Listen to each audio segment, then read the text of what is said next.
Welcome back, folks. This is part 3 of our good old country breakfast. I've already made our bacon and our sausage, and I've got the last part of our biscuits in the oven. And boy, it sure does smell good in our house. Now, we're going to make our gravy, and I am going to turn up the heat, and I've got my bacon grease and my sausage grease in here.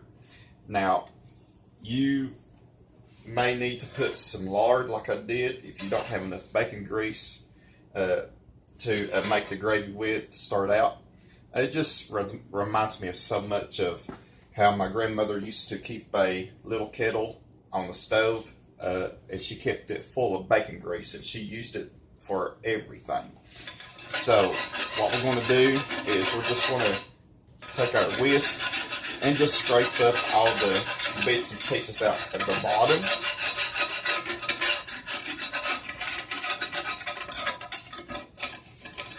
I tell you, there is nothing like making gravy and biscuits. A lot of people who live here where I live in East Tennessee, they were raised on gravy, biscuits, bacon, and eggs, which we're going to make after a while.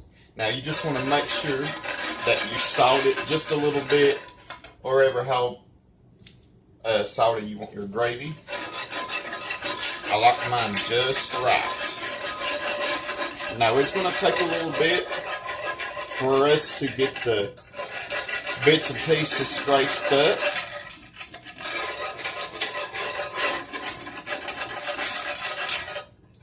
Now we want to go ahead and put our flour in.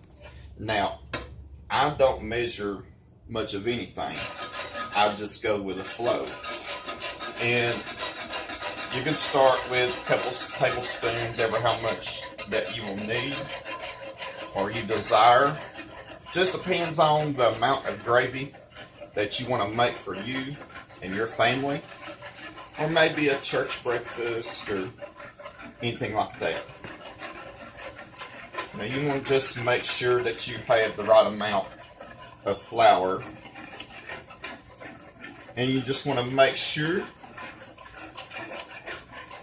that you cook the flour. You don't want to eat raw flour.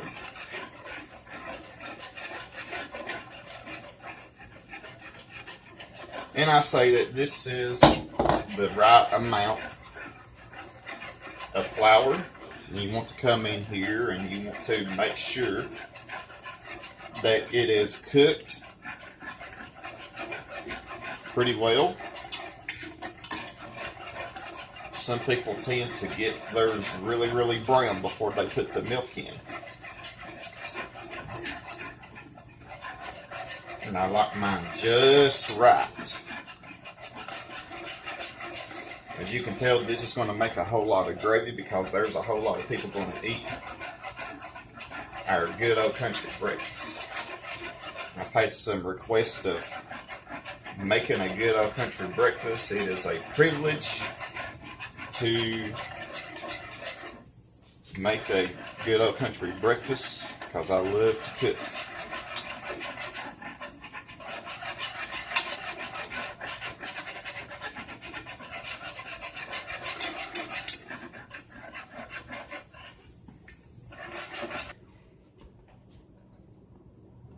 Notice that we have got our mixture brown and it is ready to add the milk. Now, how much milk that you want in here, it's totally up to you.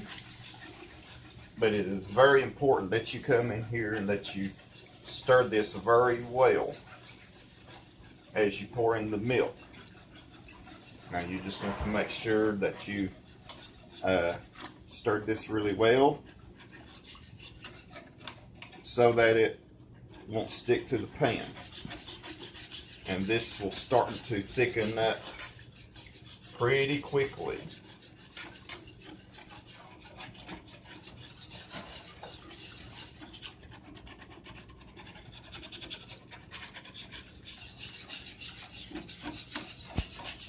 Now it's going to take about a minute or two to start thickening up. Now, if you see that it's starting to thicken up more quickly than you would like for it to, just reduce down your heat, and maybe you can put some water in here. That way your gravy can be served the way that you would like for it to. Notice that it's starting to thick up.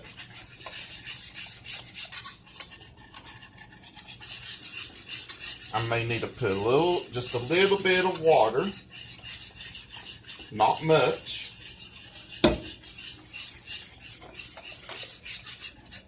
Notice that it's coming together very nicely. Now you would want to take it off the heat before it gets way too thick. You don't want to get too thick that you can stick a fork in it and your fork can stand up in it. Now notice that I'm putting a little bit more water. Doesn't matter if it's hot or cold. Just make sure that you stir it constantly.